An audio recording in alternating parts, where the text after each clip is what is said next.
আচ্ছা সৌম্য, জি স্যার। বাসায় কি বিস্কুট নাই? আর হ্যাঁ অবশ্যই আগামীকাল চার সাথে কিন্তু বিস্কুট রাখবা, ঠিক আছে? Learning English from this book is simple, since all you have to do is to make sure that every Bangla expression, sir হ্যাঁ, বলো। expression মানে কি?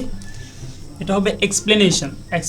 এক্সপ্লেনেশন বানানটা উচ্চারণটা ভুল হবে এই জায়গায়, আমরা এক্সপ্লেনেশন পড়বো এটাকে। এর অর্থটা হচ্ছে ব্যাখ্যা করা। আমরা কোনো বস্তুকে বা কোনো জিনিসকে বিস্তারিতভাবে যদি কাউকে বোঝাতে চাই বা লিখতে চাই তখন সেটাকে এক্সপ্লেনেশন বলে। জি স্যার, বুঝতে পারছি। is understood before reading the next page. অনেকক্ষণ তো হয়ে গেল, এখন পর্যন্ত চা বিস্কুট কিছু আসলো না। চা নাস্তা কিছু আসবে না নাকি? স্যার কিছু বলছেন?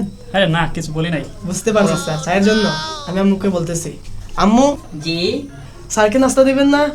জি বাবা আমি আসতেছি। স্যার নাস্তা নিয়ে আসতেছেন। আরে কি দরকার ছিল? বুঝতে পারছি স্যার।